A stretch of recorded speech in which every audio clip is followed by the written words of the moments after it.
On va laisser un petit peu le sujet de la polygamie, pour retourner à la question. C'est une parenthèse. Comment faire accepter un mariage mixte? C'est pas qu'à faire comme tu m'as posé ma question. Tu vas commencer par répondre. Comment faire accepter un mariage mixte? D'après toi? Pour moi, pour faire accepter un mariage mixte, c'est d'abord l'éducation. Ensuite, la sensibilisation. Sur le volet éducation, qu'est-ce qu'il faut faire? Il faut partir à la base. Il faut mettre des programmes d'enseignement déjà. Je pense que l'ancienne génération, nos parents et autres là, des vieux cow-boys de 50 ans, 60 ans, eux, ils ont déjà ça dans la tête, pas de mariage. Mais pour nous, pour un futur proche, il faut accepter d'envoyer ces programmes d'enseignement qui sensibilisent vraiment les jeunes, les futurs adultes, comment dirais-je, par rapport à cette discrimination raciale. Les enseigner pour qu'ils puissent comprendre effectivement qu'il n'y a pas de différence raciale entre vraiment un noir et un blanc. La race, ça n'existe pas. Il n'y a qu'une seule race, c'est la race humaine. Bravo. Donc la race, en quelque sorte, je trouve que ce mot, la race elle est humaine, c'est naturel. Là, il faut le mettre dans le. Et ensuite, les sensibiliser.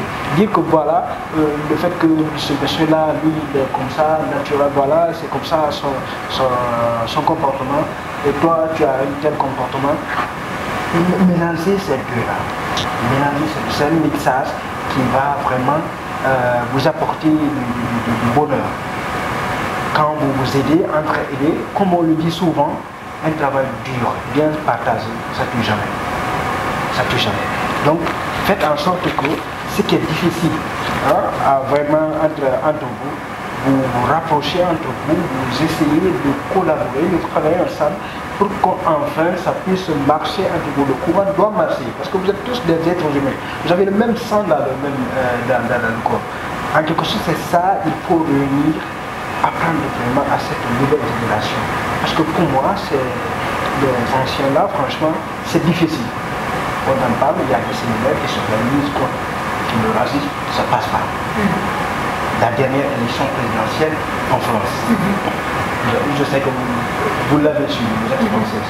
Mais on a été quand même un Éric Zemmour, franchement, quelqu'un de très difficile à maîtriser sur cette question.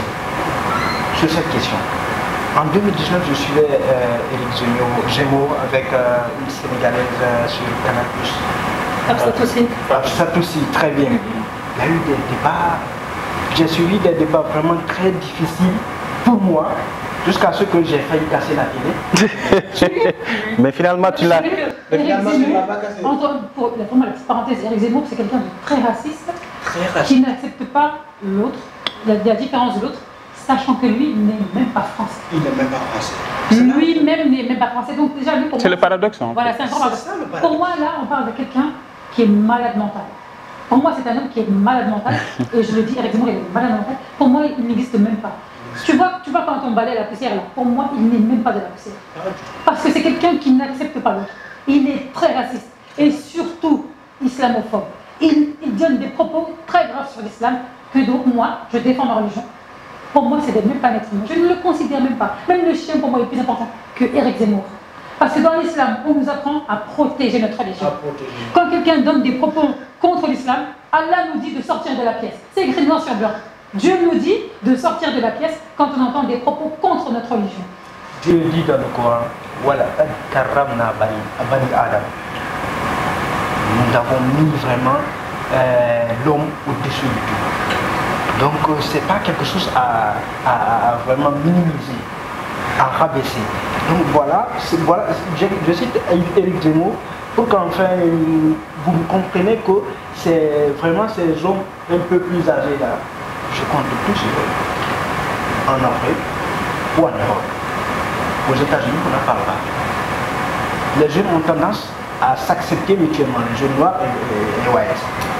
Les blacks et white, ils ont tendance à s'accepter. Mais c'est pas les parents, jusque-là, ça continue encore. C'est toujours les parents. Donc en fait, je veux vraiment miser sur la jeunesse. Je trouve que c'est là qu'il faut miser pour qu'enfin nous puissions vraiment vivre heureux dans ce monde sans parler de black ou de white. Ça m'agace. Voilà, en tout cas, comment faire pour réussir Comment faire accepter un mariage après toi? C'est la première étape fondamentale, comme par exemple, deux personnes qui sont d'abord. Il est impératif que vous acceptez d'abord. Ça commence d'abord par vous-même. C'est vous-même qui doit, par exemple, donner le bon exemple par rapport aux autres. Il y a toujours le regard des autres braqué sur vous.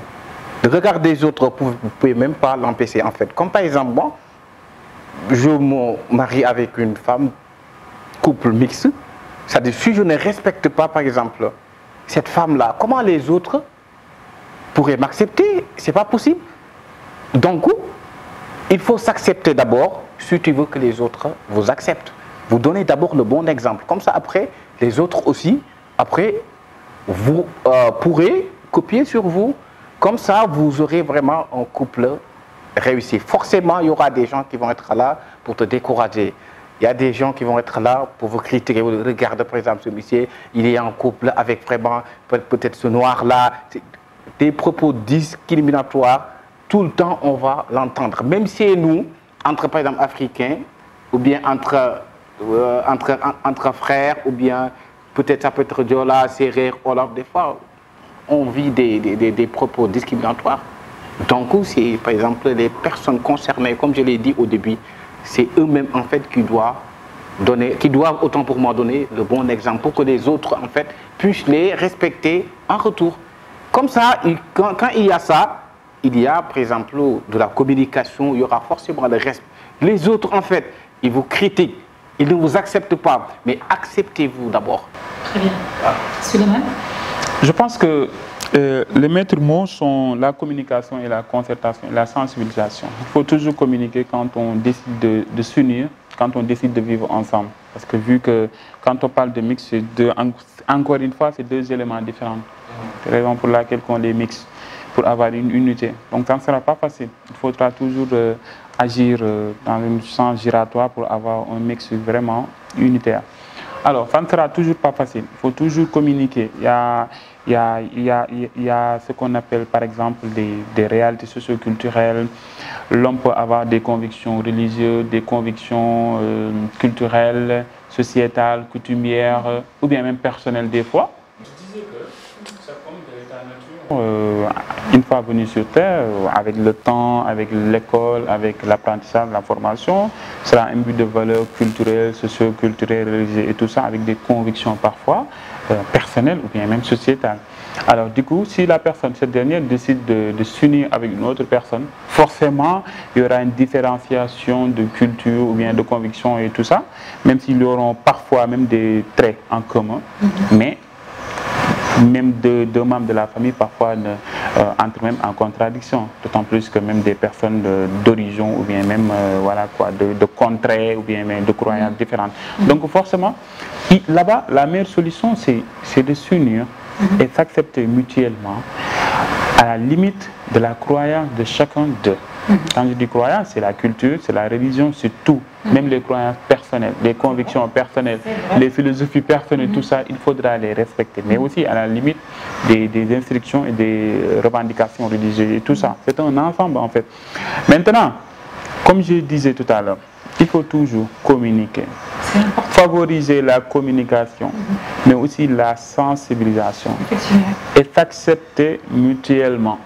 Tu peux être avec quelqu'un qui fait des péchés, par exemple, il faudra l'accepter et essayer aussi de l'imprégner, de le sensibiliser. C'est vrai, pour le changer. Et ça, voilà, pour le changer, et aller de l'avant. Parce que quand on parle de couple, c'est deux éléments en fait. Il faudra s'entraider. C'est pas pour rien, on dit que nous allons nous unir, c'est pour unir nos forces, évidemment. Mais sinon, chacun ne pourrait pas, voilà quoi, chacun pourrait vivre, voilà, ça ne marchera jamais.